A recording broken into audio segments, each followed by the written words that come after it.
Hi everyone. Hello everyone. Let me know how the sound is for you. Welcome to our reading stream.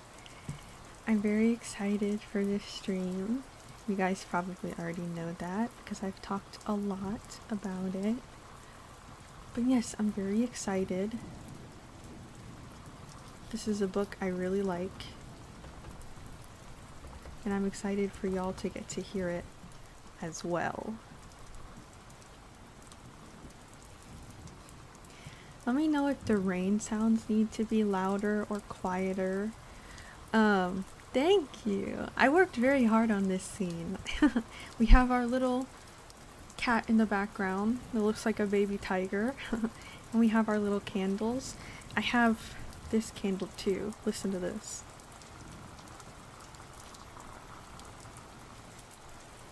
It's a wood wick candle, which means that it sounds like a fire because the wick is made out of wood. Yes. Let me know how everything sounds.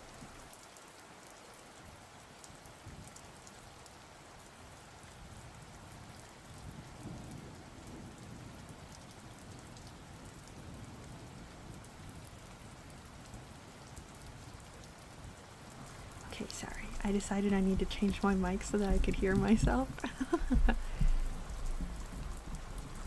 Thank you. I'm glad you guys like it. I tried really hard to make it cute. I'm also trying to figure out where to put this candle because it's burning a lot. And I don't want the smoke to get on my phone or on my monitors. So I think... I don't even know if you can hear that, where it is, but I hope it's okay. I have a drink, per usual. I actually have two drinks. I have a soda because I get so sleepy so easily. And then I have water also for my voice. I was talking to my dad about why I yawn so much during stream because I think it's strange. I'll be fine and I won't be tired, but then the second I start streaming I'm yawning a bunch. And he told me that it's probably because my jaw needs to be stretched, and so I yawn because my brain is telling me to stretch my jaw. And of course, talking about yawning makes me yawn. And I think that makes sense because I have TMJ, which is like what gives people like a locked jaw and jaw clicking. So that's definitely an understandable explanation. I'm actually going to move my mic a little further back so that I can, turn the pages without flipping over everything on my desk. So, tell me how my mic sounds after I move it. Give me 1 second.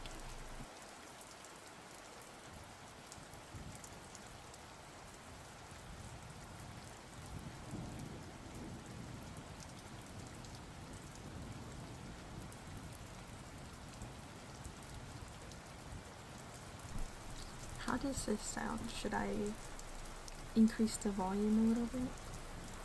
There's this, and then there's this option. This option is my mic picking up a little more sound. I turned the actual mic settings higher. And then the other one is the same as before, just further away. And if neither of these sound good, I can put it back to the original setting and then just increase the actual volume in the OBS audio.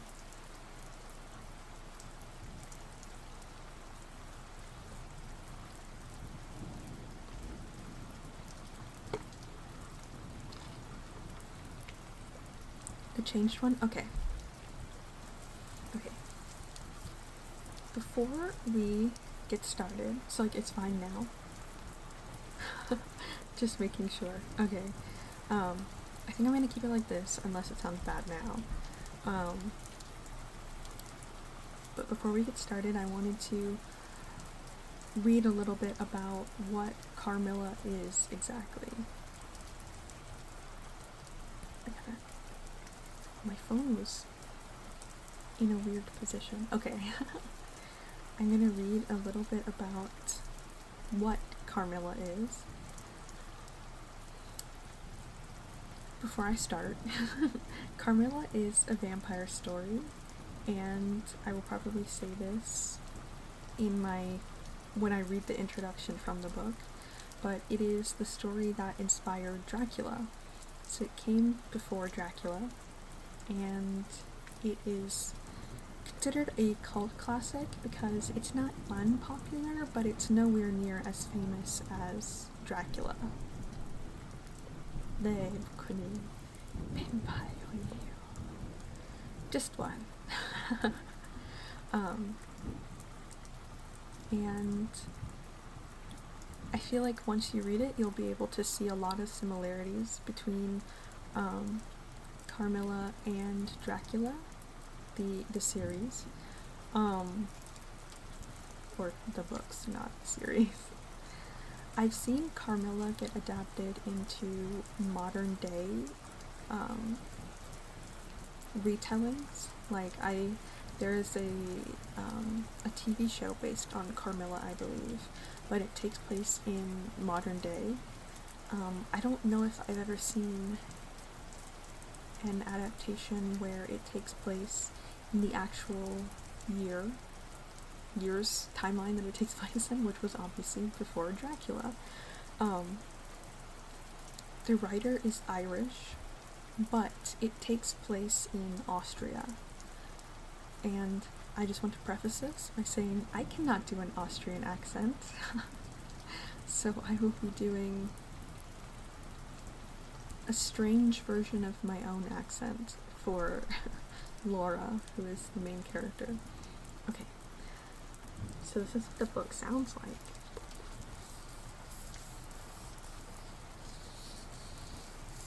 It has one of those glossy front covers, and the front cover says, Sheridan Nefanu, Carmilla, the cult classic that inspired Dracula.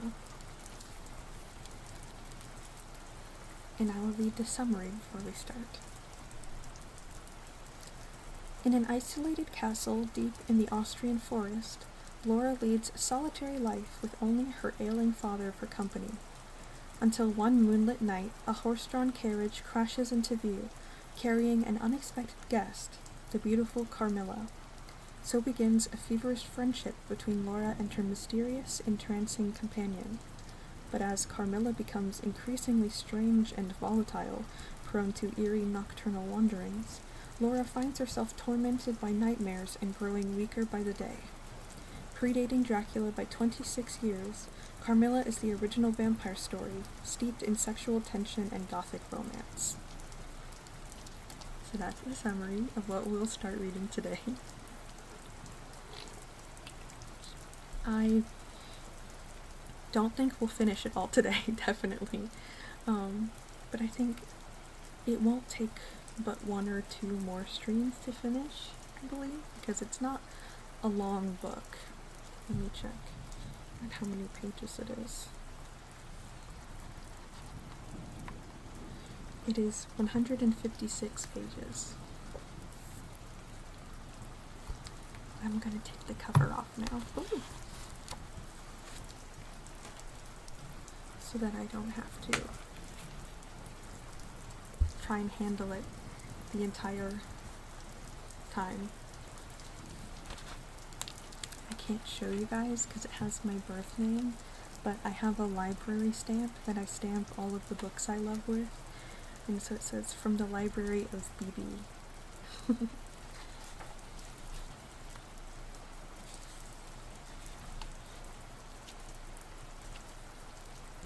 I'm going to drink some water and then we can get started on the story.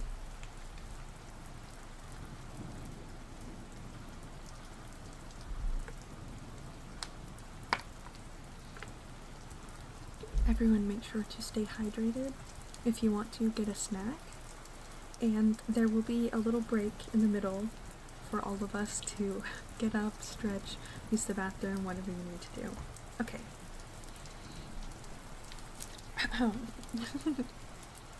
Carmilla by Sheridan Le Fanu.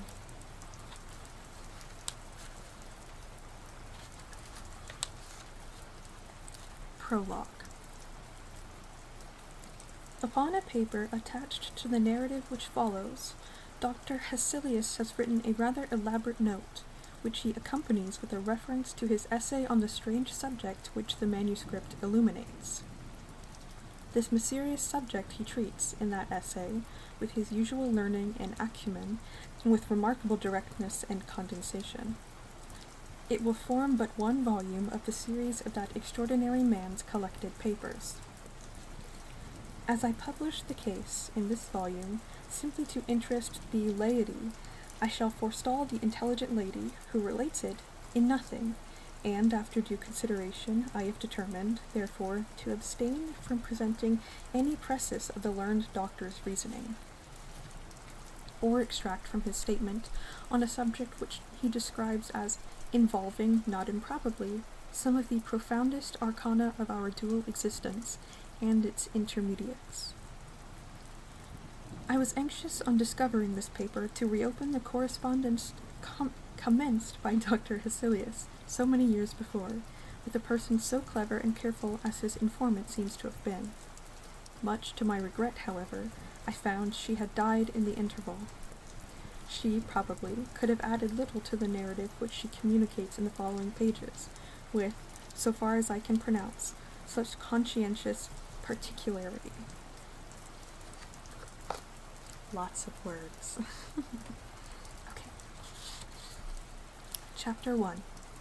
An Early Fright. In Styria, we, though by no means magnificent people, inhabit a castle, or schloss. A small income in that part of the world goes a great way.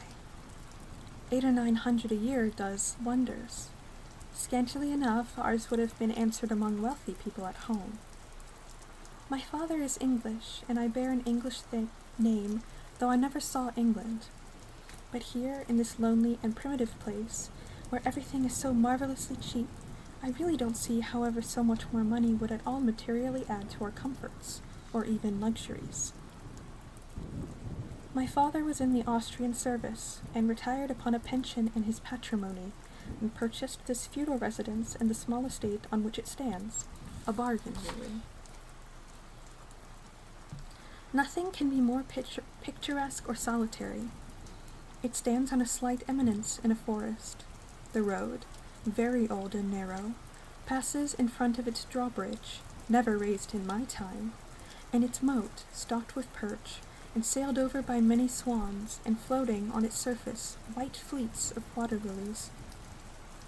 Over all this, the schloss shows its many-windowed front, its towers, and its Gothic chapel. The forest opens in an irregular and very picturesque glade before its gate, and at the right a steep Gothic bridge carries the road over a stream that winds in deep shadow through the wood. I have said that this is a very lonely place. Judge whether I speak the truth. Looking from the hall doors towards the road, the forest in which our castle stands extends 15 miles to the right and 12 to the left. The nearest inhabited village is about 7 of your English miles to the left. The nearest inhabited schloss of any historic association is that of old General Spielsdorf, nearly 20 miles away to the right. I have said the nearest inhabited village because there is, only 3 miles westward, that is to say in the direction of General Spielsdorf's Schloss, a ruined village, with its quaint little church, now roofless, in the aisle of which are the mouldering tombs of the proud family of Karnstein, now extinct, who once owned the equally desolate chateau which, in the thick of the forest, overlooks the silent ruins of the town. Respecting the cause of the desertion of this striking and melancholy spot, there is a legend which I shall relate to you another time. I must tell you now how very small is the party who constitute the inhabitants of our castle. I don't include servants, or those dependents who occupy rooms in the buildings attached to the Schloss. Listen and wonder. My father, who is the kindest man on earth, but growing old, and I, at the date of my story, only 19. 8 years have passed since then. I and my father constituted the family at the Schloss. My mother, a Styrian lady, died in my infancy, but I had a good-natured governess, who had been with me from, I might almost say, my infancy. I cannot remember the time when her fat, benignant face was not a familiar picture in my memory. This was Madame Perrodon, a native of Berne, whose care and good nature now in part supplied to me the loss of my mother, whom I do not even remember, so early I lost her. She made a third at our little dinner party. There was a fourth, Mademoiselle de la Fontaine, a lady such as you term, I believe, a finishing governess. She spoke French and German, Madame Perrodon French and broken English, to which my father and I added English, which, partly to prevent its becoming a lost language among us, and, partly from patriotic motives, we spoke every day. The consequence was a babel, at which strangers used to laugh, and which I shall make no attempt to reproduce in this narrative. And there were 2 or 3 young lady friends besides, pretty nearly of my own age, who were occasional visitors for longer or shorter terms, and these visits I sometimes returned.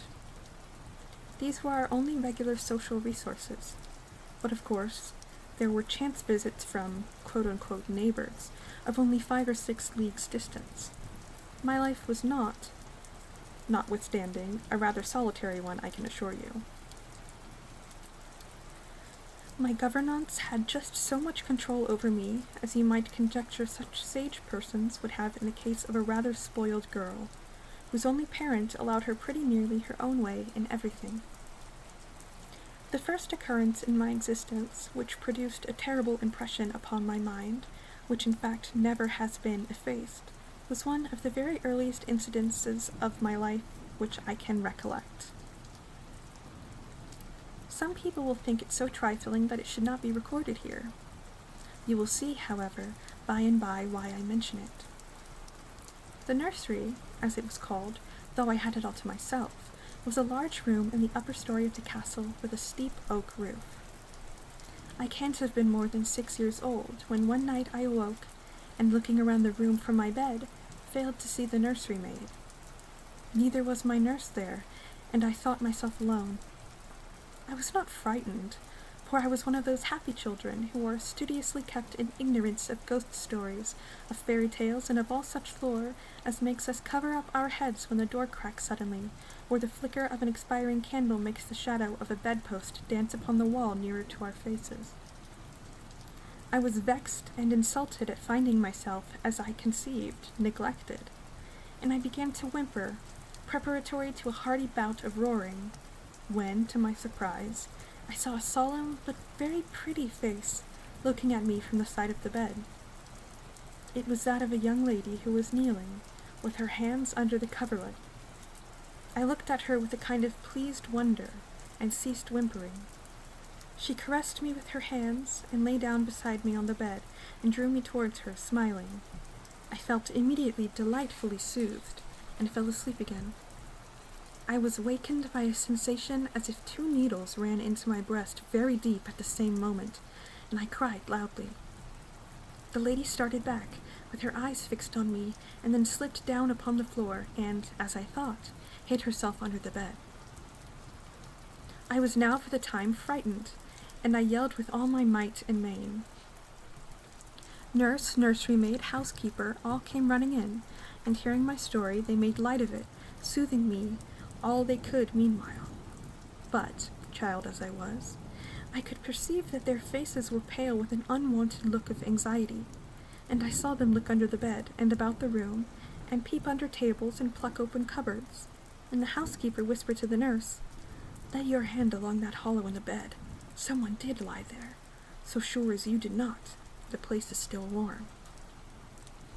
I remember the nursery maid petting me, and all three examining my chest where I told them I felt the puncture, and pronouncing there was no sign visible that any such thing had happened to me. The housekeeper and 2 other servants who were in charge of the nursery remained sitting up all night, and from that time a servant always sat up in the nursery until I was about 14. I was very nervous for a long time after this. A doctor was called in. He was pallid and elderly. How well I remember his long, saturnine face, slightly pitted with smallpox, and his chestnut wig. For a good while, every second day, he came and gave me medicine, which, of course, I hated. The morning after I saw this apparition, I was in a state of terror, and could not bear to be left alone, daylight though it was, for a moment. I remember my father coming up and standing at the bedside, and talking cheerfully and asking the nurse a number of questions, and laughing very heartily at one of the answers, and patting me on the shoulder, and kissing me, and tell me not to be frightened, that it was nothing but a dream and could not hurt me. But I was not comforted, for I knew the visit of the strange woman was not a dream, and I was awfully frightened. I was a little consoled by the nursery maids assuring me that it was she who had come in and looked at me, and lain down beside me in the bed, and that I must have been half dreaming not to have known her face. But this, though supported by the nurse, did not quite satisfy me. I remembered, in the course of that day, a venerable old man, in a black cassock, coming into the room with the nurse and housekeeper, and talking a little to them, and very kindly to me. His face was very sweet and gentle, and he told me they were going to pray, and joined my hands together, and desired me to say softly while they were praying, "Lord, hear all good prayers for us, for Jesus' sake." I think these were the very words, for I often repeated them to myself, and my nurse used for years to make me say them in my prayers. I remembered so well the thoughtful sweet face of that white-haired old man in his black cassock, as he stood in that rude, lofty brown room, with the clumsy furniture of a fashion 300 years old about him, and the scanty light entering its shadowed atmosphere through the small lattice.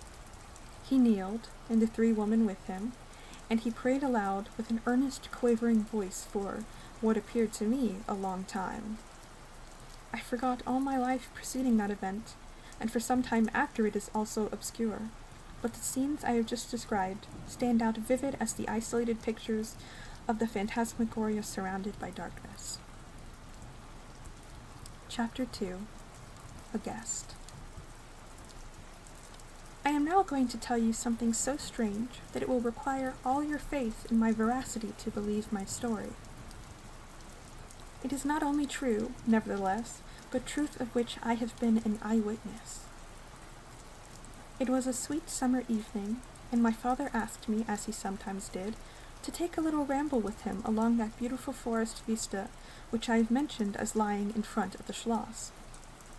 "General Spielsdorf cannot come to us so soon as I had hoped," said my father, as we pursued our walk. He was to have paid us a visit of some weeks, and we had expected his arrival next day.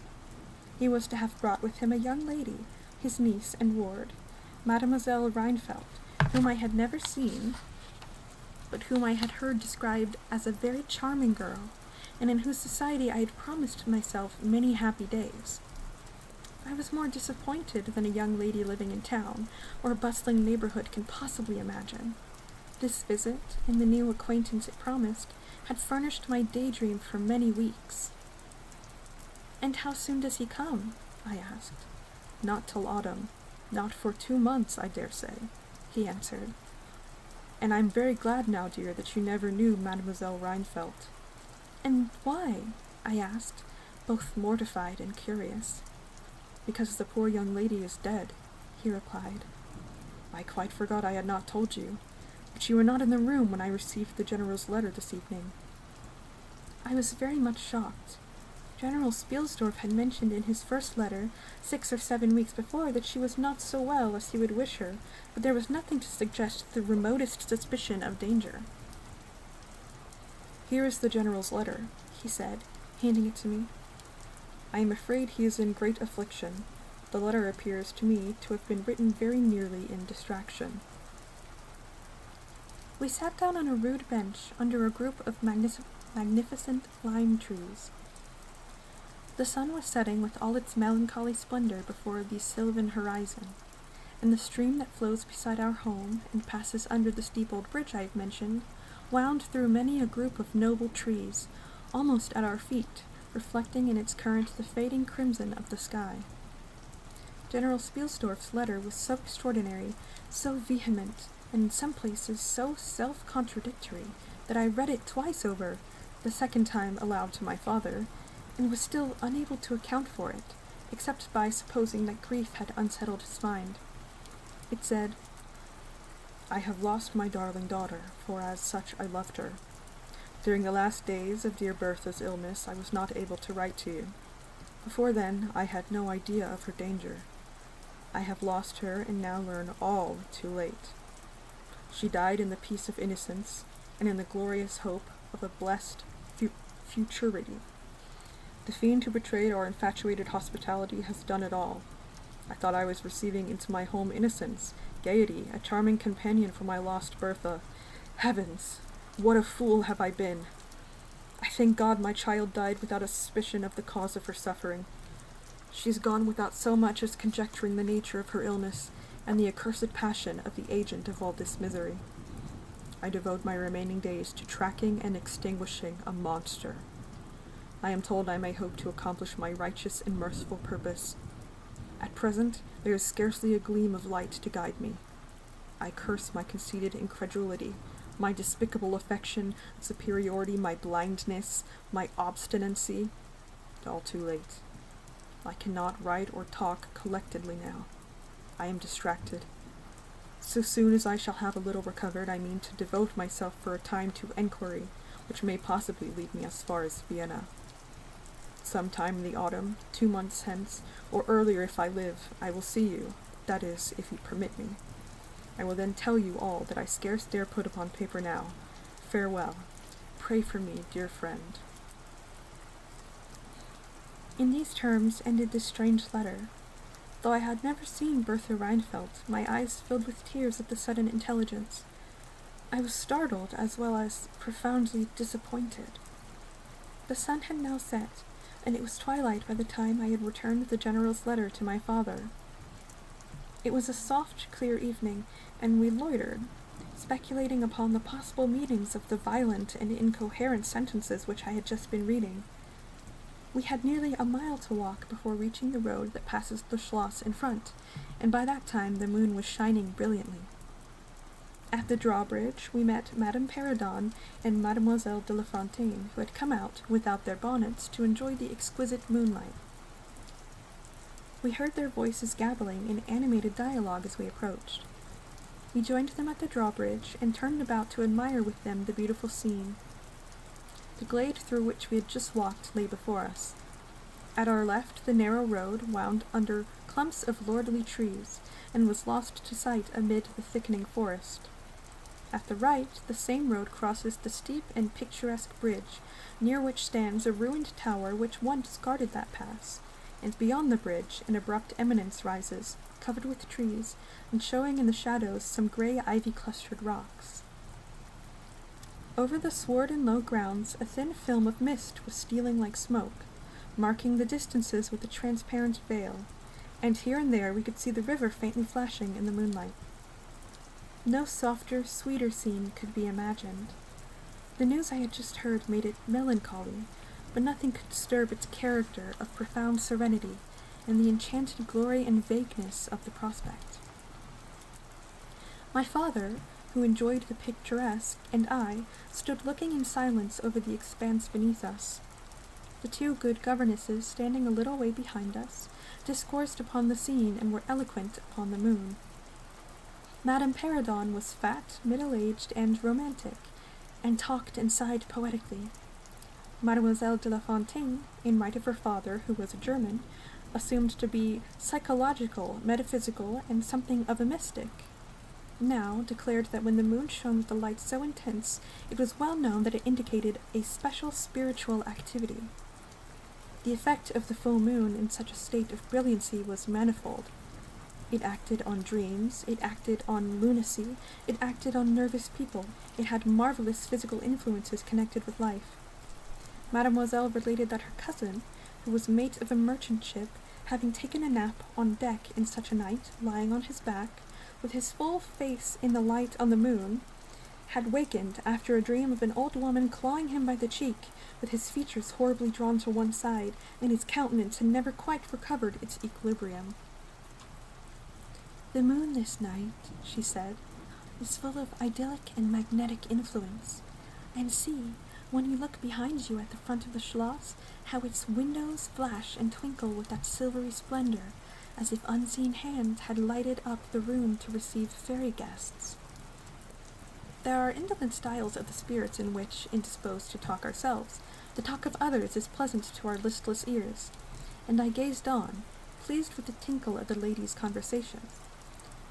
I have got into one of my moping moods tonight," said my father after a silence, and quoting Shakespeare, whom, by the way of keeping up our English, he used to read aloud, he said, "In truth, I know not why I am so sad. It wearies me. You say it wearies you, but how I got it, came by it."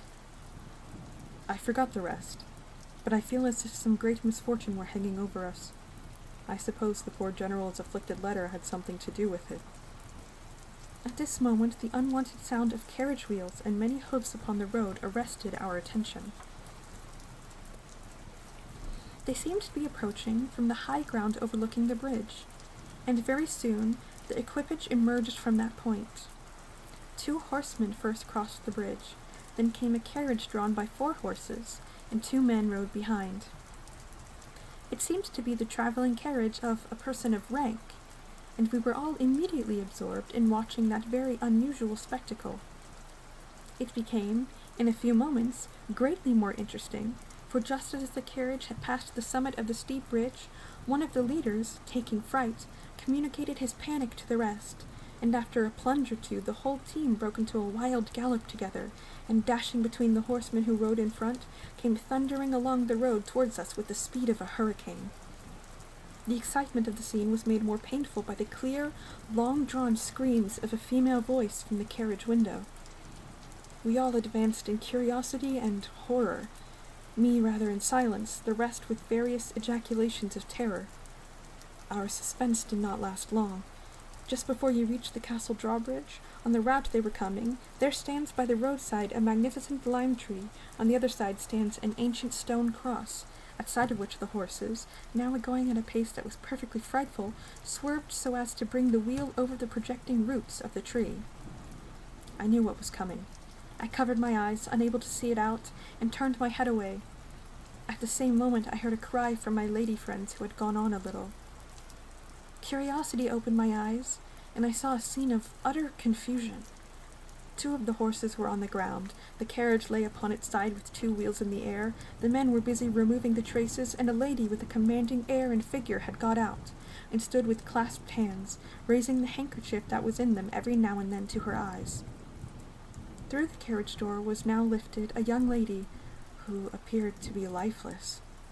My dear old father was already beside the elder lady, with his hat in his hand, evidently tendering his aid and the resources of his schloss. The lady did not appear to hear him, or to have eyes for anything but the slender girl who was being placed against the slope of the bank. I approached. The young lady was apparently stunned, but she was certainly not dead. My father, who piqued himself on being something of a physician, had just had his fingers on her wrist and assured the lady, who declared herself as her mother, that her pulse, though faint and irregular, was undoubtedly still distinguishable. The lady clasped her hands and looked upward, as if in a momentary transport of gratitude, but immediately she broke out again in that theatrical way which is, I believe, natural to some people. She was what is called a fine-looking woman for her time of life, and must have been handsome. She was tall but not thin, and dressed in black velvet, and looked rather pale, but with a proud and commanding countenance, though now agitated strangely. "Who was ever being so born to calamity?" I heard her say, with clasped hands, as I came up. "Here I am, on a journey of life and death, and prosecuting, which to lose an hour is possibly to lose all. My child will not have recovered sufficiently to resume her route for who can say how long. I must leave her. I cannot dare delay. How far on, sir, can you tell, is the nearest village? I must leave her there, and shall not see my darling, or even hear of her till my return 3 months hence. I plucked my father by the coat and whispered earnestly in his ear, "Oh, papa, pray we ask her to let her stay with us. It would be so delightful, do pray." "If madame will entrust her child to the care of my daughter, and of her good gouvernante, Madame Perrodon, and a permit to her remain as our guest, under my charge, until her return, it will confer a distinction and an obligation upon us, and we shall treat her with all the care and devotion which so sacred a trust deserves." "I cannot do that, sir. It would be to task your kindness and chivalry too cruelly," said the lady distractedly. "It would, on the contrary, be to confer on us a very great kindness at the moment when we most need it. My daughter has just been disappointed by a cruel misfortune, in a visit from which she had long anticipated a great deal of happiness. If you confide this young lady to our care, it will be her best consolation. The nearest village on your route is distant, and affords no such inn as you could think of placing your daughter at. You cannot allow her to continue her journey for any considerable distance without danger. If, as you say, you cannot suspend your journey, you must part with her tonight, and nowhere could you do so with more honest assurances of care and tenderness than here."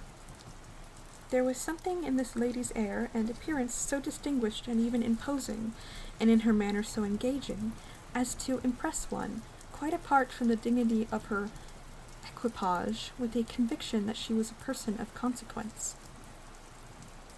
By this time the carriage was replaced in its upright position, and the horses, quite tractable, in the traces again.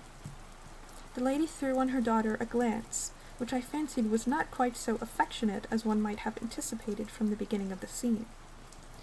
Then she beckoned slightly to my father, and withdrew 2 or 3 steps with him out of hearing, and talked to him with a fixed and stern countenance, not at all like that with which she had hitherto spoken.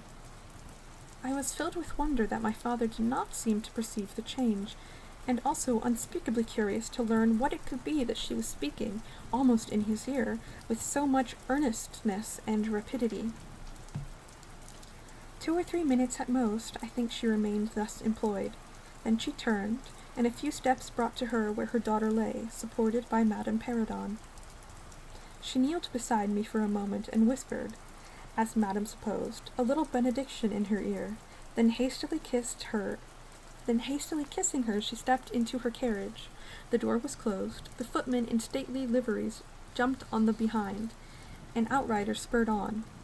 On the postilions cracked their whips, the horses plunged and broke suddenly into a furious canter that threatened soon again to become a gallop, and the carriage whirled away, followed at the same rapid pace by the 2 horsemen in the rear. We're on chapter 3 now, but I'm going to take a break and use the restroom. This is a lot of big words. I've read this book before, but I forgot how intense some of the vocabulary is, so I keep stumbling having to read them out loud. But I will be right back. I will go to the bathroom, and then we will come back for chapter 3.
back.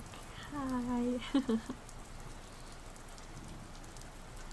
I'm trying to make sure I stay hydrated enough to sound okay, but I'm glad you're liking it. I don't know if you guys have noticed. I've had some people tell me, oh, there's dogs barking. That's not good. I've had some people tell me that it's not noticeable at all, but I can hear it, but that might also just be because of linguistics. And to preface this, I don't have any opinion about this. It's just something that is. I have a tiny bit of a lisp. There are 4 different kinds of lisp, and I believe lisps. I believe mine would be considered a dentalized lisp.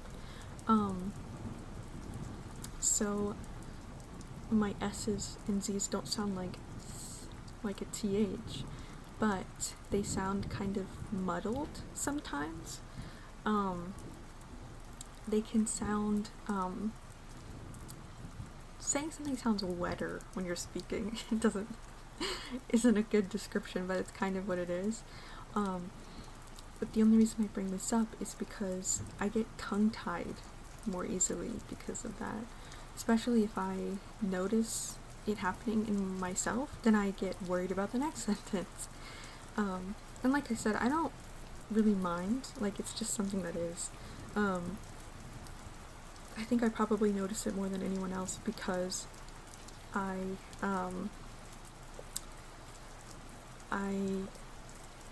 did a program in my linguistics studies. I did a phonetics and phonology course where we had to record our own voice and for long periods of time categorize our own voice into the confines of phonetics and phonology and use our own voice as research and stuff. And so I suddenly knew a lot about my own voice. But yes, it doesn't really affect anything. It's just a little story involving talking that I notice a lot, and it makes me tongue-tied quite a bit. And I also get tongue-tied because I'm like permanently dehydrated. So I'm drinking water right now, and it's basically not doing anything. Okay. Good luck on your exam. I hope this isn't too distracting.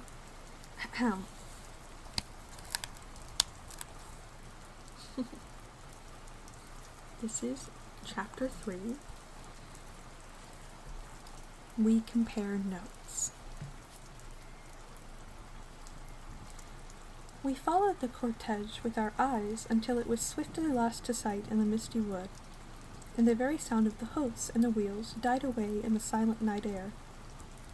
Nothing remained to assure us that the adventure had not been an illusion of a moment, but the young lady, who just at that moment opened her eyes. I could not see, for her face was turned from me, but she raised her head, evidently looking about her, and I heard a very sweet voice ask, complaining, "Where is Mamma?" Our good Madame Perrodon answered tenderly, and added some comfortable assurances. I then heard her ask, "Where am I? What is this place?" And after that she said, "I don't see the carriage. And Matsuka, where is she?" Madame answered all her questions, in so far as she understood them, and gradually the young lady remembered how the misadventure came about, and was glad to hear that no one in, or in attendance on, the carriage was hurt. And on learning that her mamma had left her there, till her return in about 3 months, she wept. I was going to add my consolations to those of Madame Perrodon when Mademoiselle de la Fontaine placed her hand upon my arm, saying, "Don't approach. One at a time is as much as she can at present converse with. A very little excitement would possibly overpower her now. As soon as she is comfortably in bed, I thought, I will run up to her room and see her." My father, in the meantime, had sent a servant on horseback for the physician, who lived about 2 leagues away, and a bedroom was being prepared for the young lady's reception. The stranger now rose, and leaning on Madame's arm, walked slowly towards the drawbridge and into the castle gate. In the hall, servants waited to receive her, and she was conducted forthwith to her room. The room we usually sat in as our drawing room is long, having 4 windows that looked over the moat and drawbridge upon the forest scene I have just described. It is furnished in old carved oak, with a large carved cabinet, and the chairs are cushioned with crimson Utrecht velvet. The walls are covered with tapestry and surrounded with great gold frames, the figures being as large as life, in ancient and very curious costume, and the subjects represented are hunting, hawking, and generally festive. It is not too stately to be extremely comfortable, and here we had our tea, for with his usual patriotic leanings he insisted that the national beverage should make its appearance regularly with our coffee and chocolate. We sat here this night, and with candles lighted, were talking over the adventure of the evening. Madame Perrodon and Mademoiselle de la Fontaine were both of our party. The young stranger had hardly lain down in her bed when she sank into a deep sleep, and those ladies had left her in the care of a servant.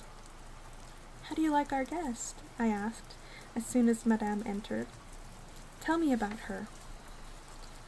"I like her extremely," answered Madame. "She is, I almost think, the prettiest creature I ever saw, about your age, and so gentle and nice." "She is absolutely beautiful," threw in Mademoiselle, who had peeped for a moment into the stranger's room. "And such a sweet voice," added Madame Perrodon. "Did you remark a woman in the carriage after it was set up again who did not get out?" inquired Mademoiselle, "but only looked from the window?" "No, we had not seen her." Then she described a hideous woman who was gazing all the time from the carriage window, nodding and grinning derisively towards the ladies, with gleaming eyes and large white eyeballs, and her teeth set as if in fury. "Did you remark what an ill-looking pack of men the servants were?" asked Madame. "Yes," said my father, who had just come in. "Ugly, hang-dog-looking fellows, as ever I beheld in my life. I hope they mayn't rob the poor lady in the forest. They are clever rogues, however. They got everything to rights in a minute." "I dare say they are worn out with too long travelling," said Madame. "Besides looking wicked, their faces were so strangely lean and dark and sullen. I am very curious, I own, but I dare say the young lady will tell you about it all tomorrow if she is sufficiently recovered." "I don't think she will," said my father with a mysterious smile and a little nod of his head, as if he knew more about it than he cared to tell us. This made us all the more inquisitive as to what had passed between them and the lady in black velvet, in the brief but earnest interview that had immediately preceded her departure. We were scarcely alone when I entreated him to tell me. He did not need much pressing. "There is no particular reason why I should not tell you. She expressed a reluctance to trouble us with the care of her daughter, saying she was in delicate health and nervous, but not subject to any kind of seizure, she volunteered that, nor to any illusion, being, in fact, perfectly sane."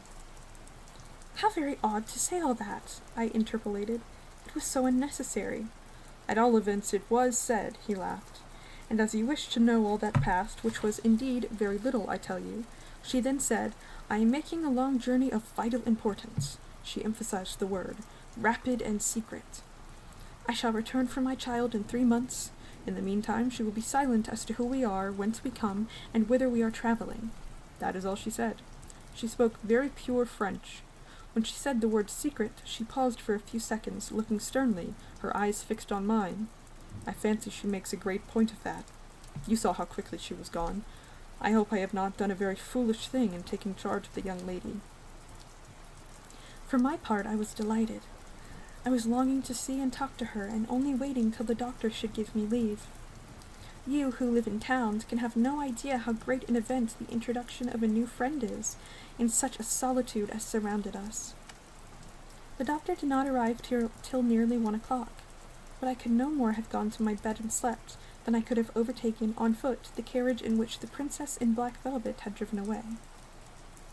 When the physician came down to the drawing-room, It was to report very favorably upon his patient. She was now sitting up, her pulse quite regular, apparently perfectly well.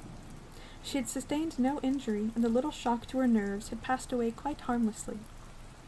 There could be no harm certainly in my seeing her if we both wished it, and, with this permission, I sent, forthwith, to know whether she would allow me to visit her for a few minutes in her room. The servant returned immediately to say that she desired nothing more. You may be sure I was not long in availing myself of this permission. Our visitor lay in one of the handsomest rooms in the Schloss. It was, perhaps, a little stately. There was a sombre piece of tapestry opposite the foot of the bed, representing Cleopatra with the asps to her bosom, and other solemn classic scenes were displayed, a little faded, upon the other walls. But there was gold carving, in rich and varied colour enough, in the other decorations of the room, to more than redeem the glory of the old tapestry. There were candles at the bedside.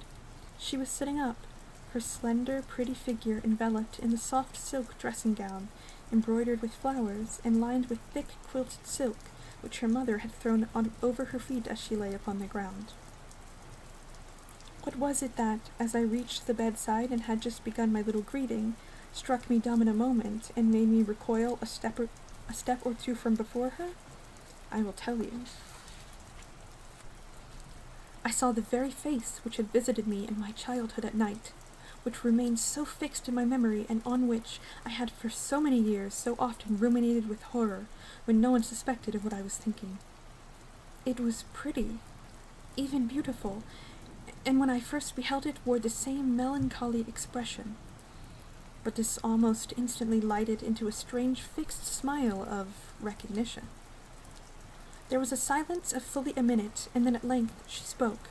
I could not. "How wonderful!" she exclaimed. 12 years ago I saw your face in a dream, and it has haunted me ever since." "Wonderful indeed!"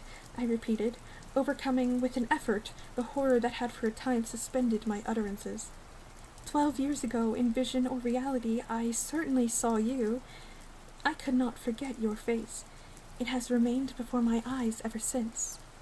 Her smile softened. Whatever I had fancied strange in it was gone, and it and her dimpling cheeks were now delightfully pretty and intelligent. I felt reassured, and continued more in the vein which hospitality indicated, to bid her welcome, and to tell her how much pleasure her accidental arrival had given us all, and especially what a happiness it was to me. I took her hands as I spoke. I was a little shy, as lonely people are, but the situation made me eloquent and even bold. She pressed my hand, she laid hers upon it, and her eyes glowed, as, looking hastily into mine, she smiled again and blushed. She answered my welcome very prettily. I sat down beside her, still wondering, and she said, "I must tell you my vision about you. It is so very strange that you and I should have had each of the other so vivid a dream, that each should have seen, I you and you me, looking as we do now, when of course we both were mere children. I was a child, about 6 years old, and I awoke from a confused and troubled dream, and found myself in a room, unlike my nursery, wainscoted clumsily in some dark wood, and with cupboards and bedsteads and chairs and benches placed about it.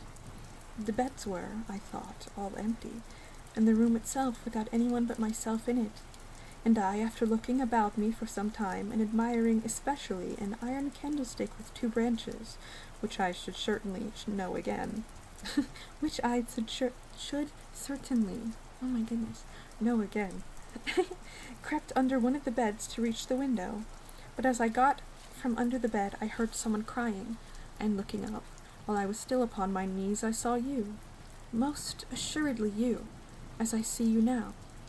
A beautiful young lady with golden hair and large blue eyes, and lips, your lips. You as you are here. Your looks won me. I climbed on the bed and put my arms about you, and I think we both fell asleep. I was aroused by a scream. You were sitting up screaming. I was frightened and slipped down upon the ground, and, it seemed to me, lost consciousness for a moment, and when I came to myself I was again in my nursery at home. Your face I have never forgotten since. I cannot be misled by mere resemblance. You are the lady whom I saw then. It was now my turn to relate my corresponding vision, which I did, to the undisguised wonder of my new acquaintance. "I don't know which should be most afraid of the other," she said again, smiling. "If you were less pretty, I think I should be very much afraid of you. But being as you are, and you and I both so young, I feel only that I have made your acquaintance 12 years ago, and have already a right to your intimacy. At all events, it does seem as if we were destined from our earliest childhood to be friends. I wonder whether you feel as strangely drawn towards me as I do to you. I have never had a friend. Shall I find one now?" She sighed, and her fine dark eyes gazed passionately on mine. Now the truth is, I felt rather unaccountably towards this beautiful stranger. I did feel, as she said, drawn towards her. There was also something of repulsion. In this ambiguous feeling, however, the sense of attraction immensely prevailed. She interested and won me. She was so beautiful and so indescribably engaging. I perceived now something of languor and exhaustion stealing over her, and hastened to bid her good night. "The doctor thinks," I added, "that you ought to have a maid to sit up with you tonight. One of ours is waiting, and you will find her a very useful and quiet creature." "How kind of you, but I could not sleep. I never could with an attendant in the room. I shan't require any assistance, and, shall I confess my weakness, I am haunted with a terror of robbers. Our house was robbed once, and 2 servants murdered, so I always lock my door. It has become a habit, and you look so kind, I know you will forgive me.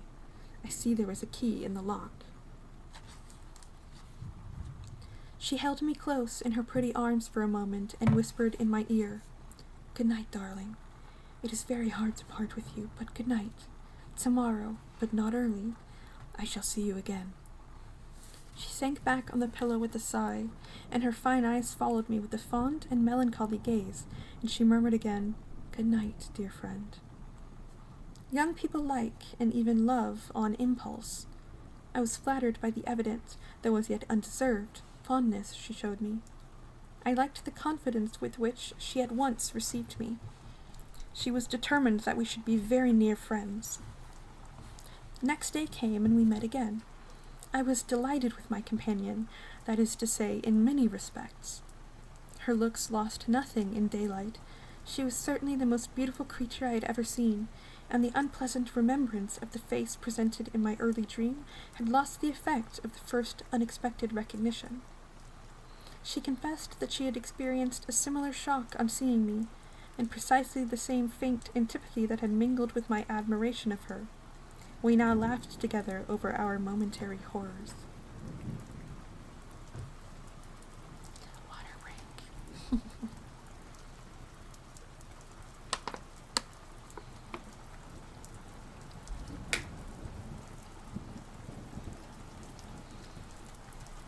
I relate to Laura because if a pretty lady crashed in front of my castle and wanted to stay in the castle with me, I would let her, and all signs pointing to the fact that she is a vampire would be completely ignored by me, or to be honest, even celebrated. I do love vampires.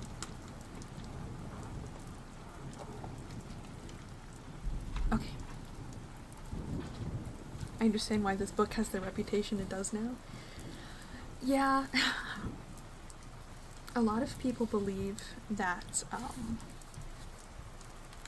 it's not a lesbian story because it's like, there's this argument that either it's not a lesbian story at all and it was just the way of the times, which not everyone talked like this back then, or that it is a lesbian story but it's about abuse and manipulation, so like it's not valid. But in my opinion, I do think, actually I don't want to spoil the plot, so I'll tell you at the end my opinion in detail, but I am a lesbian. Anyway, I will tell you in detail my opinions after we finish reading, but I do believe that it is a lesbian story. That is my personal belief. I believe that is also what the author's intention was, but it's been, a couple hundred years. Okay.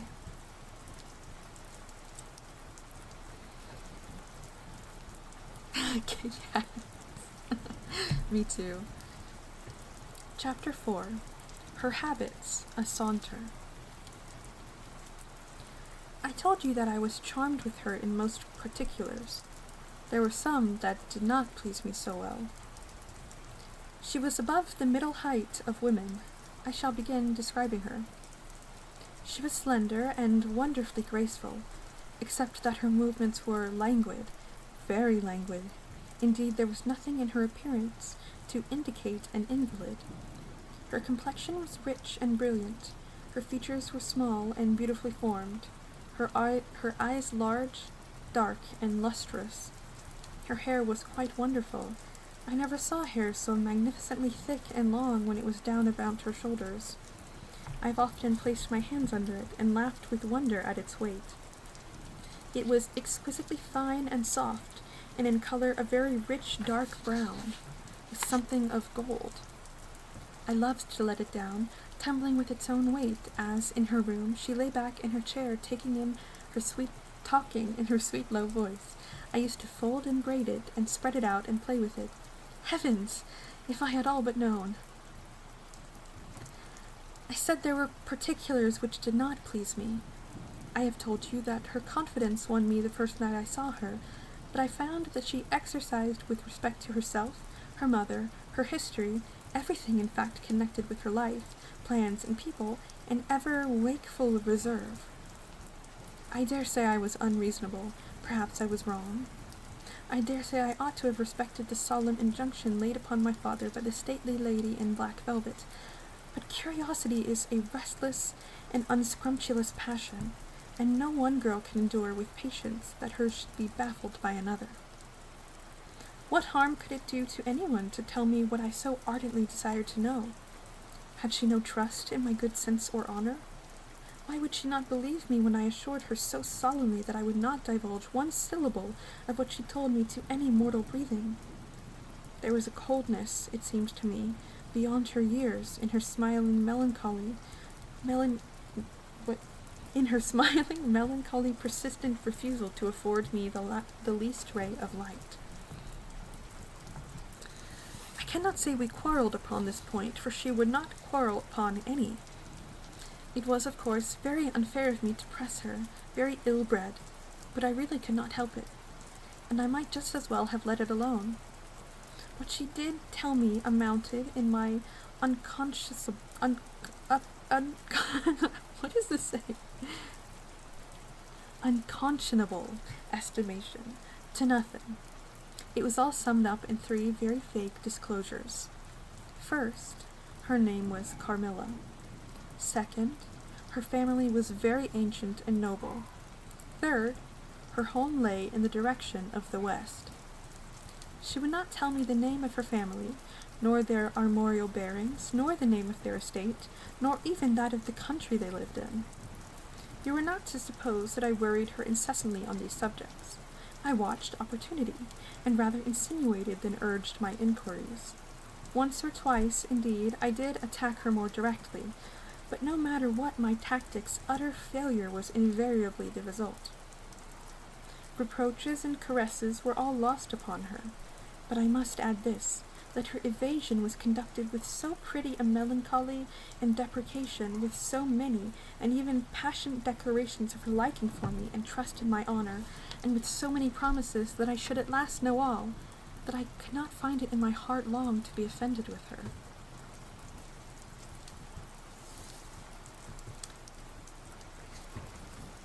I froze because my phone is losing power.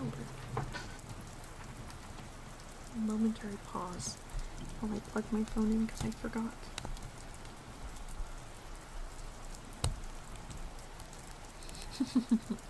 Sorry, this isn't the most seamless book reading.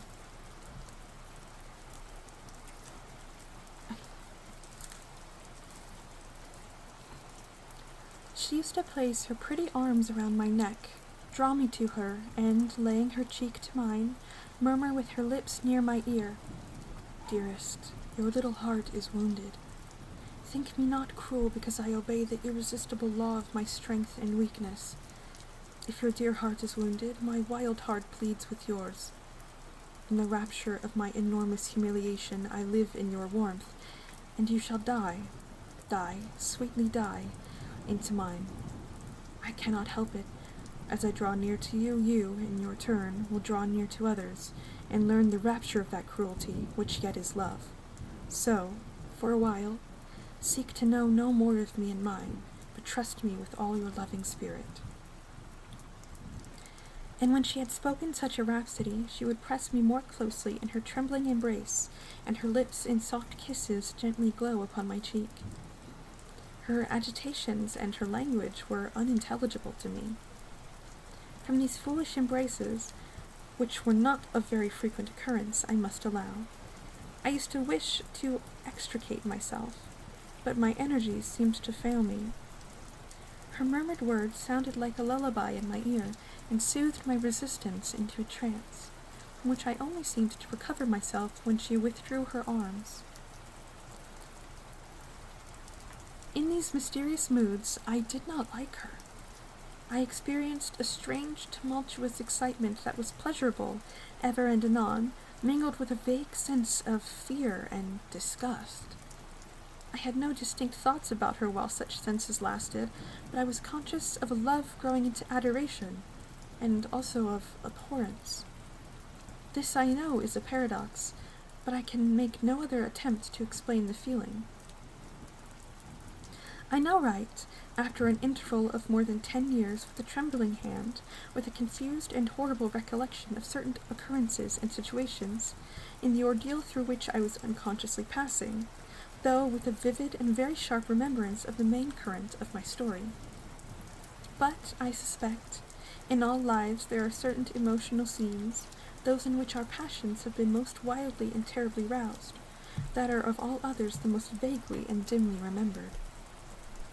Sometimes, after an hour of apathy, my strange and beautiful companion would take my hand and hold it with a fond pressure, renewed again and again, blushing softly, gazing in my face with languid and burning eyes, and breathing so fast that her dress rose and fell with a tumultuous respiration.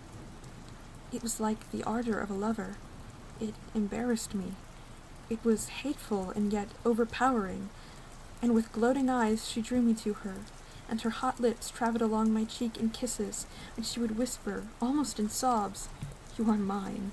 You shall be mine. You and I are one forever."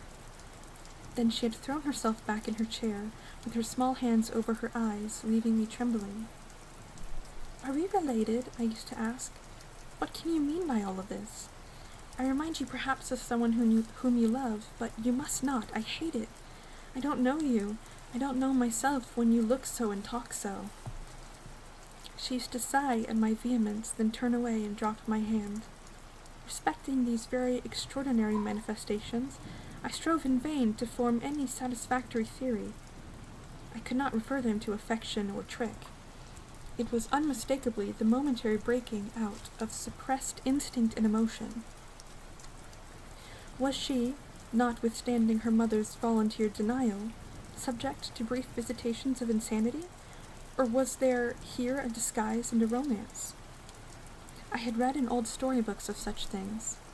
What if a boyish lover had found his way into the house and sought to prosecute his suit in masquerade with the assistance of a clever old adventuress? But there were many things against this hypothesis, highly interesting as it was to my vanity. I could boast of no little attention, such as masculine gallantry delights to offer. Between these passionate moments there were long intervals of commonplace, of gaiety, of brooding melancholy, during which, except that I detected her eyes so full of melancholy fire, following me, at times I might have been as nothing to her. Except in these brief periods of mysterious excitement, her ways were girlish, and there was always a languor about her quite incompatible with the masculine system in a state of health. In some respects her habits were odd. perhaps so singular in the opinion of a town lady like you, as they appeared to us rustic people. She used to come down very late, generally not till 1 o'clock. She would then take a cup of chocolate, but eat nothing. We then went out for a walk, which was a mere saunter, and she seemed, almost immediately, exhausted, and either returned to the schloss or sat on one of the benches that were placed here and there among the trees. This was a bodily languor in which her mind did not sympathize. She was always an animated talker, and very intelligent. She sometimes alluded for a moment to her own home, or mentioned an adventure or situation, or an early recollection, which indicated a people of strange manners, and described customs of which we knew nothing. I gathered from these chance hints that her native country was much more remote than I had at first fancied. As we sat thus one afternoon under the trees, a funeral passed us by. It was that of a pretty young girl whom I had often seen, the daughter of one of the rangers of the forest. The poor man was walking behind the coffin of his darling. She was his only child, and he looked quite heartbroken. Peasants walking 2 and 2 came behind. They were singing a funeral hymn. I rose to mark my respect as they passed, and joined in the hymn they were very sweetly singing. My companion shook me a little roughly, and I turned surprised. She said brusquely, "Don't you perceive how discordant that is?" "I think it is very sweet, on the contrary," I answered, vexed at the interruption, and very uncomfortable, lest the people who composed the little procession should observe and resent what was passing. I resumed, therefore, instantly, and was again interrupted. "You pierce my ears," said Carmilla, almost angrily, and stopping her ears with her tiny fingers. "Besides, how can you tell that your religion and mine are the same?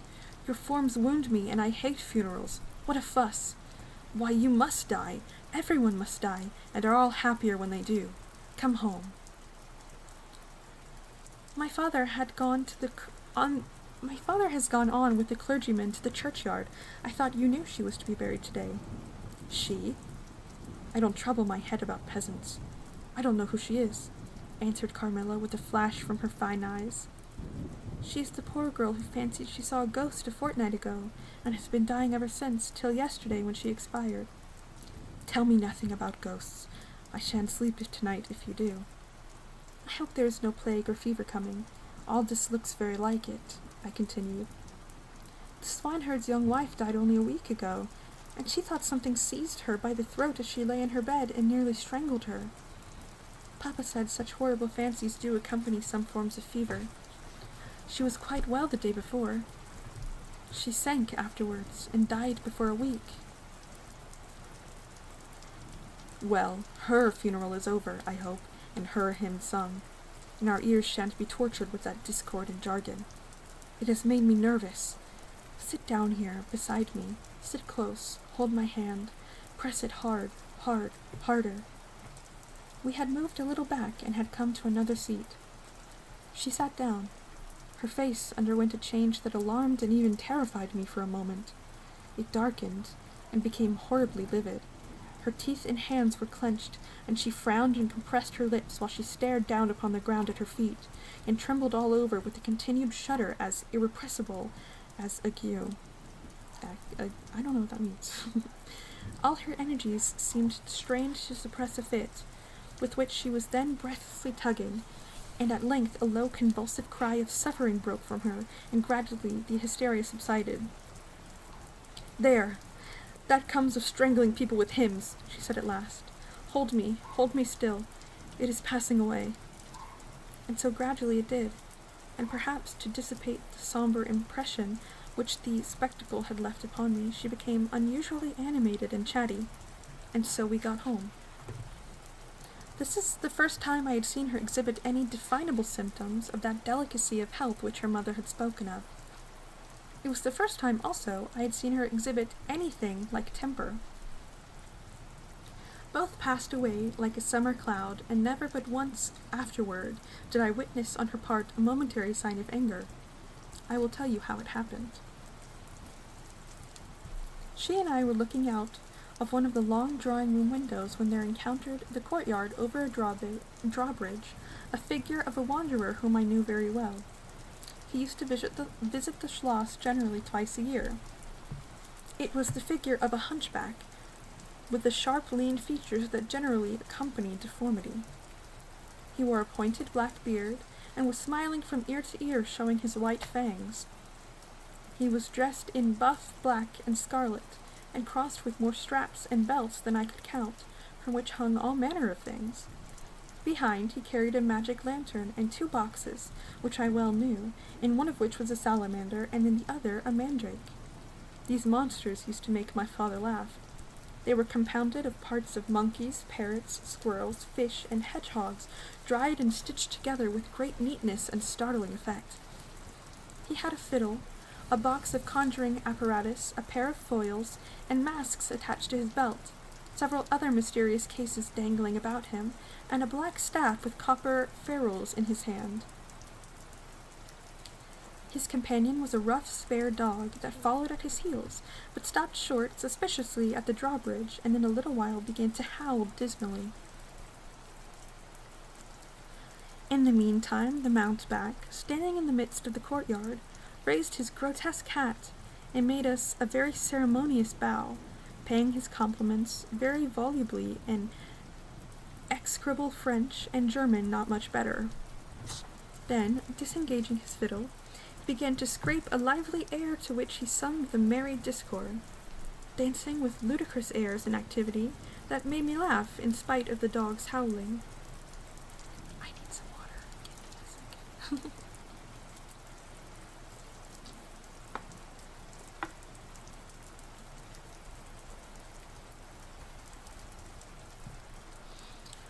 Then he advanced to the window with many smiles and salutations, and his hat in his left hand, his fiddle under his arm, and with a fluency that never took breath, he gabbled a long advertisement of all his accomplishments, and the resources of the various arts which he placed at our service, and the curiosities and entertainments which it was in his power, at our bidding, to display.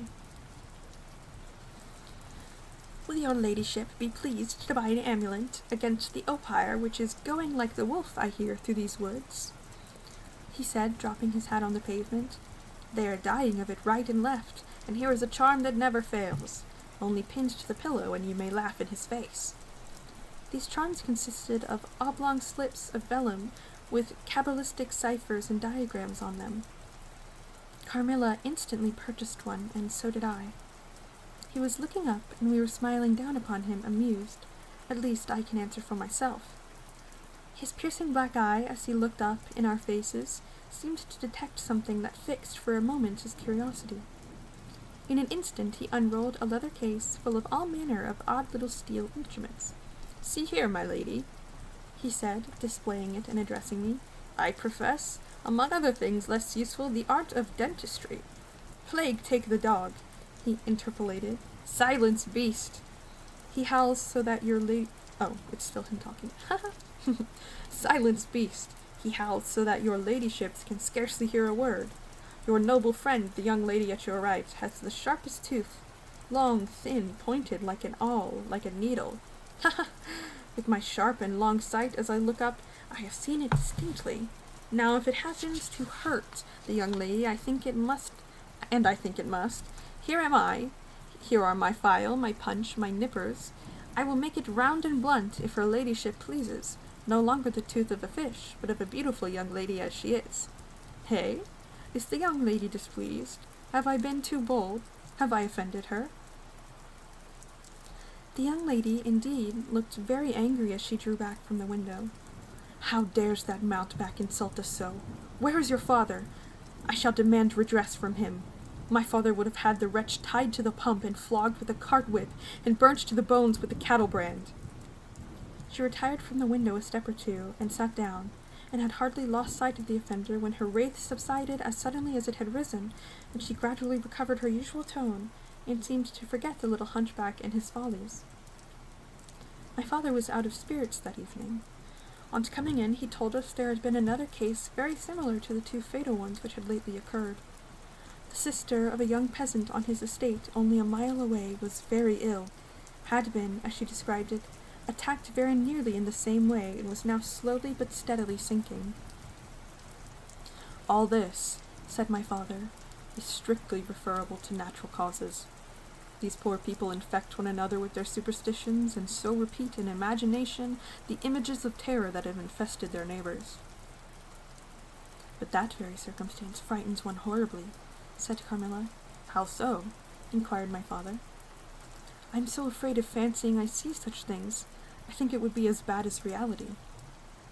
We are in God's hands. Nothing can happen without his permission, and all will end well for those who love him. He is our faithful creator. He has made us all and will take care of us. Creator? Nature! Said the young lady in answer to my gentle father.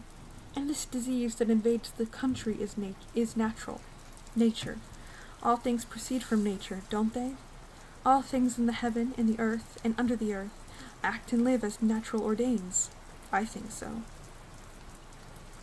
The doctor said he would come here today, said my father after a silence. I want to know what he thinks about it and what he thinks we had better do. Doctors never did me any good, said Carmilla. Then have you been ill? I asked. More ill than you ever were, she answered. Long ago? Yes, a long time. I suffered from this very illness. But I forget all about my pain and weakness, and they were not so bad as are suffered in other diseases. You were very young, then? I dare say. Let us talk no more of it. You would not wound a friend. She looked languidly in my eyes and passed her arm round my waist lovingly, and led me out of the room. My father was busy over some papers near the window.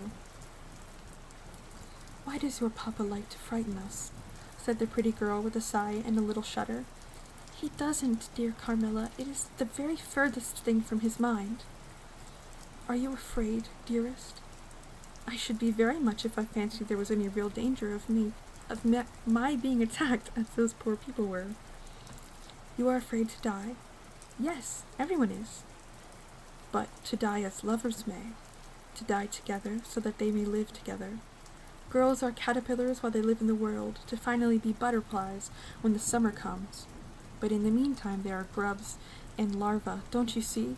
Each with their peculiar propensities, necessities, and structure. So says Monsieur Buffon in his big book, in the next room. Later in the day the doctor came, and was closeted with Papa for some time. He was a skilful man of 60 and upwards. He wore powder, and shaved his pale face as smooth as a pumpkin. He and Papa emerged from the room together, and I heard Papa laugh, and say as they came out, Well, I do wonder at a wise man like you. What do you say to hippogriffs and dragons? The doctor was smiling, and made answer, shaking his head.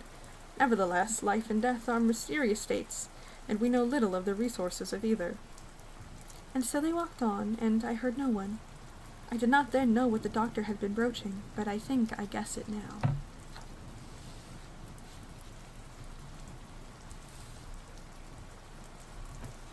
I'm trying to see at what point I think we should stop. I think I know. The next few chapters are not very long. But more water time. Or more drink time.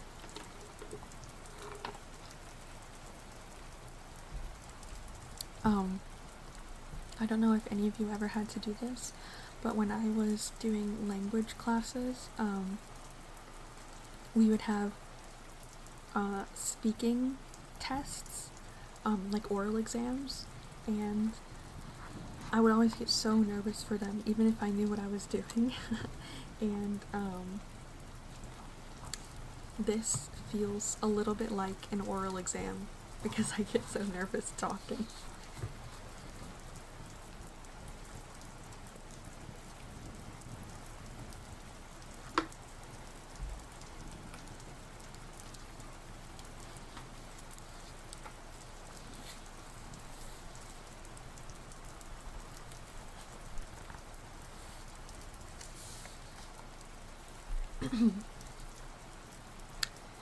Chapter 5.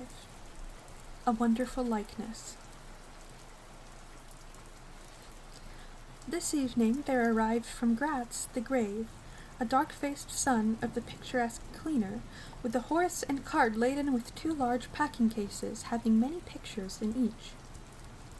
It was a journey of 10 leagues, and whenever a messenger arrived at the Schloss from our little capital of Graz, we used to crowd about him in the hall to hear the news. This arrival created in our secluded quarters quite a sensation. The cases remained in the hall, and the messenger was taken charge of by the servants till he had eaten his supper. Then, with assistants, and armed with hammer, ripping chisel, and turnscrew, he met us in the hall where we had assembled to witness the unpacking of the cases. Carmilla sat looking listlessly on, while one after the other, the old pictures, nearly all portraits, which had undergone the process of renovation, were brought to light. My mother was of an old Hungarian family, and most of these pictures, which were about to be restored to their places, had come to us through her.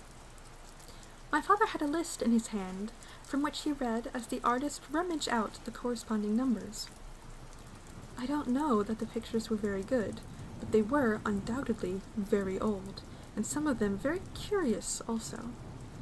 They had, for the most part, the merit of being now seen by me, I may say, for the first time, for the smoke and dust of time had all but obliterated them. "There is a picture that I have not seen yet," said my father. "In one corner, at the top of it is the name, as well as I could read, Marcia Karnstein, and the date, 1698, and I am curious to see how it has turned out." I remembered it. It was a small picture about 1.5 feet high and nearly square, without a frame, but it was so blackened by age that I could not make it out. The artist now produced it with evident pride. It was quite beautiful, it was startling, it seemed to live. It was the effigy of Carmilla. "Carmilla, dear, here's an absolute miracle. Here you are, living, smiling, ready to speak in this picture. Isn't it beautiful, Papa? And see even the little mole on her throat." My father laughed and said, "Certainly it is a wonderful likeness," but he looked away, and to my surprise, seemed but little struck by it, and went on talking to the picture cleaner, who was also something of an artist, and discoursed with intelligence about the portraits or other works, which his art had just brought to light and colour, while I was more and more lost in wonder the more I looked at the picture. "Will you let me hang this picture in my room, Papa?" I asked. "Certainly, dear," said he, smiling. "I'm very glad you like it so. It must be prettier even than I thought of it, if it is." The young lady did not acknowledge this pretty speech. Did not seem to hear it. Sorry, my brain stopped for a second. She was leaning back in her seat, her fine eyes under their long lashes gazing upon me in contemplation, and she smiled in a kind of rapture. "And now you can read quite plainly the name that is written in the corner. It is not Marcia. It looks as if it was done in gold." I'm going to be honest, I do not know how to pronounce this name. I've always said Mircalla. I guess it could be Mirsala.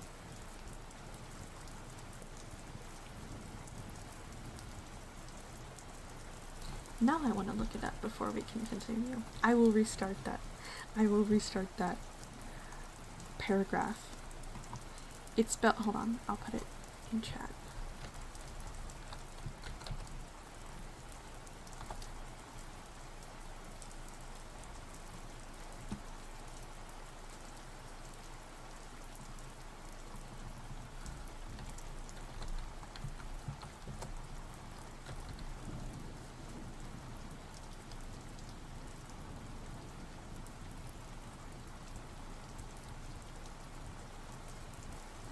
How hard? I would think that it's Mircalla because it's Mircalla Karnstein, which is like Austria.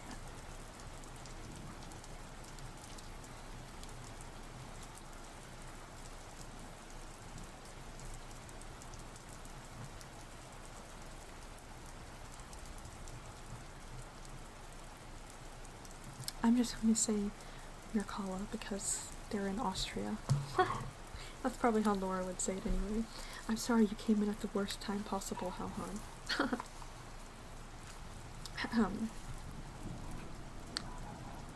Oh, the dogs.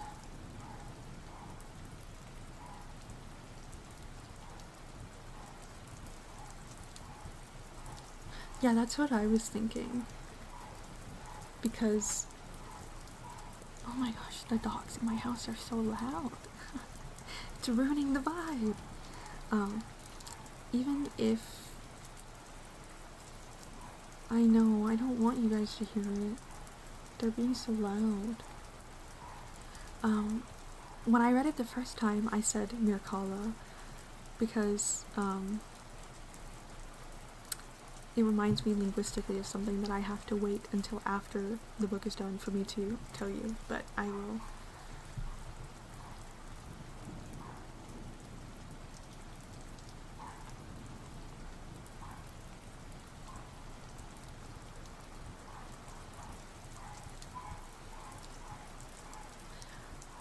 I had to put up with getting bitten more than once this morning, and now they're barking when I'm trying to read?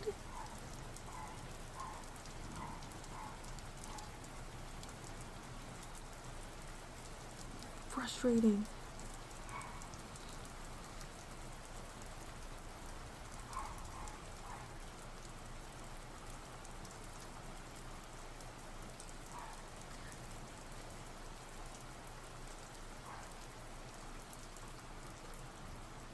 That is not part of the ambiance I want.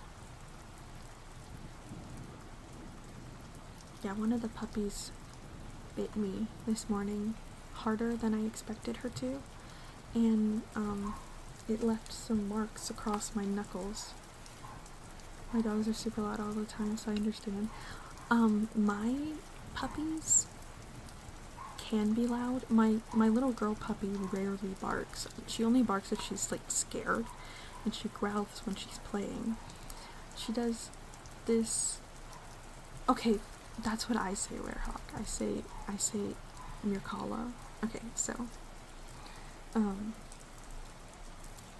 my little puppy, she's one. She's not technically a puppy, but she will always be a puppy to me. She's so little and cute. She does this thing where if she's particularly sleepy, if I pet her, she likes to bite onto one of my fingers very gently. She doesn't actually bite down, she just sort of like holds my finger in her mouth. Like behind, like going across behind her canines, and like starts pulling on my hand. And if I move my finger, she like lets out a tiny little growl. But the game I like to play with her when this happens is she'll growl at me if I kiss her. Like if I reach down and kiss her nose, she growls. And if I, like she'll, it sounds like she's fighting, but she's playing. Like she'll growl and roll over for tummy pets at the same time. And, or like she'll growl and then come and like put her head under my chin. It's very cute. My theory is that because when I kiss her, I do like I don't just go, I go, you know, 'cause she's a little baby. I think that's her trying to do it back, and she can't, so she just goes,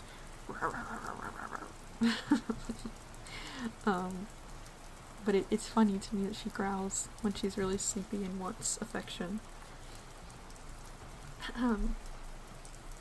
Finally continuing on. And now you can read quite plainly the name that is written in the corner. It is not Marcia. It looks as if it was done in gold. The name is Mircalla, Countess Karnstein, and this is a little coronet over and underneath A.D. 1698. I am descended from the Karnsteins, that is, Mama was. Ah, said the lady languidly. So am I think. A very long descent, very ancient. Are there any Karnsteins living now? None who bear the name, I believe. The family were ruined, I believe, in some civil wars, long ago, but the ruins of the castle are only about 3 miles away. How interesting, she said languidly. But see what beautiful moonlight! She glanced through the hall door, which stood a little open. Suppose you take a little ramble about the court and look down at the road and river. It is so like the night you came to us, I said. She sighed, smiling. She rose, and each with our arms about the other's waist, we walked out upon the pavement. In silence, slowly we walked down to the drawbridge, where the beautiful landscape opened before us. And so you were thinking of the night I came here, she almost whispered. Are you glad I came? Delighted, dear Carmilla, I answered. And you asked for the picture you think like me to hang in your room, she murmured with a sigh, as she drew her arm closer about my waist and let her pretty head sink upon my shoulder. How romantic you are, Carmilla, I said. Whenever you tell me your story, it will be made up chiefly of some one great romance. She kissed me silently. I am sure, Carmilla, you have been in love, that there is at this moment an affair of the heart going on. I have been in love with no one, and never shall, she whispered, unless it should be with you. How beautiful she looked in the moonlight! Shy and strange was the look with which she quickly hid her face in my neck and hair, with tumultuous sighs that seemed almost to sob, and pressed in mine a hand that trembled. Her soft cheek was glowing against mine. Darling, darling, she murmured, I live in you, and you would die for me, I love you so. I started from her. She was gazing on me with eyes from which all fire, all meaning had flown, and a face colorless and apathetic. Is there a chill in the air, dear? She said drowsily. I almost shiver. Have I been dreaming? Let us come in. Come in. You look ill, Carmilla, a little faint. You certainly must take some wine, I said. Yes, I will. I'm better now. I shall be quite well in a few minutes. Yes, do give me a little wine, answered Carmilla as we approached the door. Let us look again for a moment. Is it the last time, perhaps, I shall see the moonlight with you? How do you feel now, dear Carmilla? Are you really better? I asked. I was beginning to take alarm, lest she should have been stricken with the strange epidemic that they said had invaded the country about us. Papa would be grieved beyond measure, I added, if he thought you were ever so little ill, without immediately letting us know. We have a very skillful doctor near us, the physician who was with Papa today. I'm sure he is. I know how kind you all are, but, dear child, I am quite well again. There is nothing ever wrong with me but a little weakness.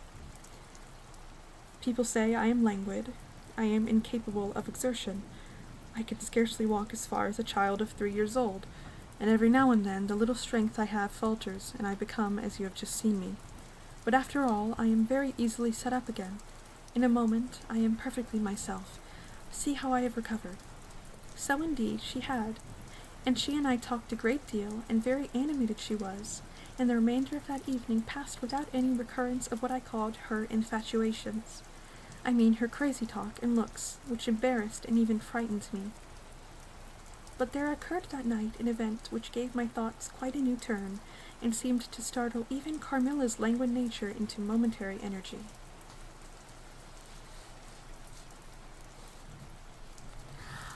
Kit Kats, I think it's romance. I think in modern day people have categorized it as romance, but I think for a long time people are like, oh, scary monster story, but I'm gonna be honest, I would marry Carmilla on the spot. Like, I don't care. I negative care. I actually would enjoy being married to a vampire. Please marry me.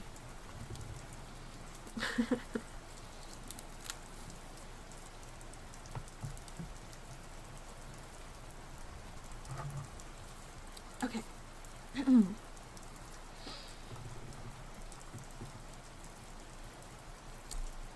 Chapter 6. A very strange agony. When we got into the drawing room and had sat down to our coffee and chocolate, although Carmilla did not take any, she seemed quite herself again, and Madame and Mademoiselle de la Fontaine joined us, and made a little card party in the course of which Papa came in for what he called his dish of tea. When the game was over, he sat down beside Carmilla on the sofa and asked her, a little anxiously, whether she had heard from her mother since her arrival. She answered no. Then he asked whether she knew where a letter would reach her at present. I cannot tell, she answered ambiguously, but I have been thinking of leaving you. You have already been too hospitable and too kind to me. I have given you an infinity of trouble, and I should wish to take a carriage tomorrow and post in pursuit of her. I know where I shall ultimately find her, although I dare not tell you yet. But you must not dream of any such thing, exclaimed my father to my great relief. We can't afford to lose you so, and I won't consent to your leaving us except under the care of your mother, who was so good as to consent to your remaining with us until she should return. She should herself return. I should be quite happy if I knew that you heard from her, but this evening the accounts of the progress of the mysterious disease that has invaded our neighborhood grow even more alarming, and my beautiful guest, I do feel the responsibility, unaided by advice from your mother, very much. But I shall do my best, and one thing is certain, that you must not think of leaving us without her distinct direction to that effect. We should suffer too much in parting from you to consent to it easily. Thank you, sir, 1,000 times for your hospitality, she answered, smiling bashfully. You have all been too kind to me. I have seldom been so happy in all my life before, as in your beautiful chateau, under your care, and in the society of your dear daughter. So he gallantly, in his old-fashioned way, kissed her hand, smiling and pleased at her little speech. I accompanied Carmilla as usual to her room, and sat and chatted with her while she was preparing for bed. Do you think, I said at length, that you will ever confide fully in me? She turned round smiling, but made no answer, only continued to smile at me. You won't answer that? I asked. You can't answer pleasantly. I ought not to have asked you. You were quite right to ask me that, or anything. You do not know how dear you are to me, or you could not think any confidence too great to look for. But I am under vows, no nun half so awfully, and I dare not tell my story yet, even to you. The time is very near when you shall know everything. You will think me cruel, very selfish, but love is always selfish. The more ardent, the more selfish. How jealous I am you cannot know. You must come with me, loving me to death, or else hate me and still come with me, and hating me through death and after. There is no such word as indifference in my apathetic nature. Now, Carmilla, you are going to talk your wild nonsense again, I said hastily. Not I, silly fool as I am, and full of whims and fancies. For your sake, I'll talk like a sage. Were you ever at a ball? No. How do you run on? What is it like? How charming it must be. I almost forget. It is years ago. I laughed. You are not so old. Your first ball can hardly be forgotten yet. I remember everything about it, with an effort. I see it all, as divers see what is going on above them, through a medium, dense, rippling, but transparent. There occurred that night what has confused the picture and made its colors faint. I was all but assassinated in my bed, wounded here, she touched her breast, and never was the same since. Were you near dying? Yes, very. A cruel love, strange love, that would have taken my life. Love will have its sacrifices. No sacrifice without blood. Let us go to sleep now. I feel so lazy. How can I get up just now and lock my door? She was lying with her tiny hands buried in her rich, wavy hair, under her cheek, her little head upon the pillow, and her glittering eyes followed me wherever I moved, with a kind of shy smile I could not decipher. I bid her good night and crept from the room with an uncomfortable sensation. I often wondered whether our pretty guest ever said her prayers. I genuinely had never seen her upon her knees. In the morning she never came down until long after our family prayers were over, and at night she never left the drawing-room to attend our brief evening prayers in the hall. If it had not been that she had casually come out in one of our careless talks that she had been baptized, I should have doubted her being a Christian. Religion was a subject on which I had never heard her speak a word. If I had known the world better, this particular neglect or antipathy would not have so much surprised me. The precautions of nervous people are infectious, and persons of a like temperament are pretty sure, after a time, to imitate them. I had adopted Carmilla's habit of locking her bedroom door, having taken it into my head all her whimsical alarms about midnight invaders and prowling assassins. I had also adopted her precaution of making a brief search through her room to satisfy myself that no lurking assassin or robber was ensconced. These wise measures taken, I got into my bed and fell asleep. A light was burning in my room. This was an old habit of very early date, and which nothing could have tempted me to dispense with. Thus fortified, I might take my rest in peace. But dreams come through stone walls, light up dark rooms, or darken light ones, and their persons make their exits and their entrances as they please, and laugh at locksmiths. I had a dream that night that was the beginning of a very strange agony. I cannot call it a nightmare, for I was quite conscious of being asleep, but I was equally conscious of being in my room and lying in bed precisely as I actually was. I saw, or fancied I saw, the room and its furniture just as I had seen it, except that it was very dark, and I saw something moving around the foot of the bed, which at first I could not accurately distinguish. But I soon saw that it was a sooty black animal that resembled a monstrous cat. It appeared to me about 4 or 5 feet long, for it measured fully the length of the hearth rug, oh my goodness, as it passed over it, and it continued toing and froing with the lithe, sinister restlessness of a beast in a cage. I could not cry out, although as you may suppose, I was terrified. Its pace was growing faster, and the room rapidly darker and darker, and at length so dark that I could not see anything of it but its eyes. I felt it spring lightly on the bed. The 2 broad eyes approached my face, and suddenly I felt a stinging pain as if 2 large needles darted an inch or 2 apart deep in my breast. I woke with a scream. The room was lighted by the candle that burnt there all through the night, and I saw a female figure standing at the foot of the bed, a little at the right side. It was in a dark, loose dress, and its hair was down and covered its shoulders. A block of stone could not have been more still. There was not the slightest stir of respiration. As I stared at it, the figure appeared to have changed its place, and was now nearer the door. Then, close to it, the door opened, and it passed out. I was now relieved, and able to breathe and move. My first thought was that Carmilla had been playing me a trick, and that I had forgotten to secure my door. I hastened to it, and found it locked, as usual, on the inside. I was afraid to open it. I was horrified. I sprang into my bed and covered my head up in the bedclothes and lay there more dead than alive till morning.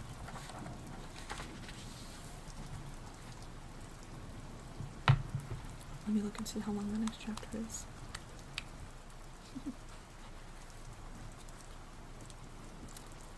We are about halfway through the book.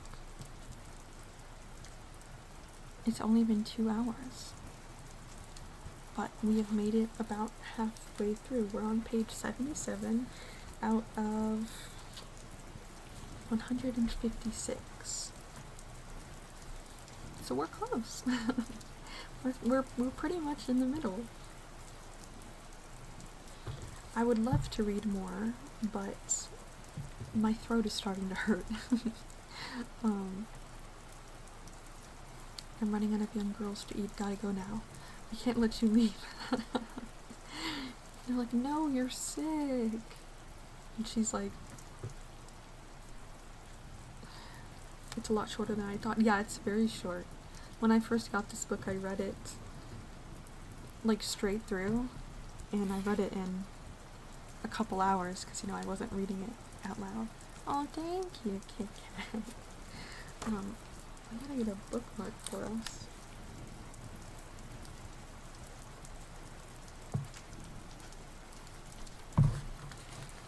Sometimes I make notes for myself about what to talk about during a stream because I'm a nervous person and I'm worried that if I don't do that, my streams will be very boring.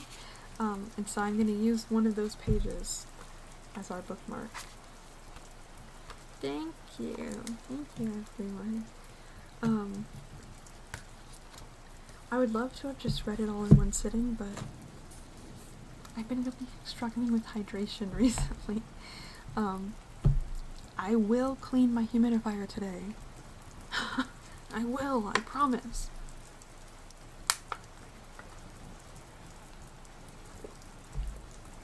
I don't usually enjoy bottled water, but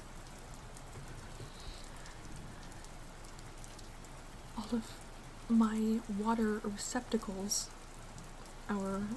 are dirty, and it's very difficult for me to wash them currently. Oh, thank you, thank you. Yes, I'm very excited for the next time we read this. Also, hold on, oh my goodness, look at this. I did the entire thing in VTube Studio. I was very proud of this setup. I also liked that this book that I got, I tried to edit it and make it as red as possible because the actual book cover, the one that I have, is red and black. Thank you. I'm very happy with this little scene. I really like the cat in the background. And I don't think I did it yet because I think I was more focused on trying to fix the scene, but I will be putting all of the credits for the resources, like the candles and the cat in the book, into the description right after stream ends.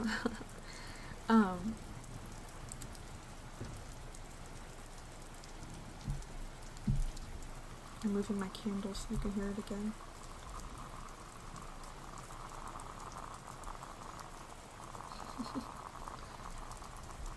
It is a repurposed glass candle.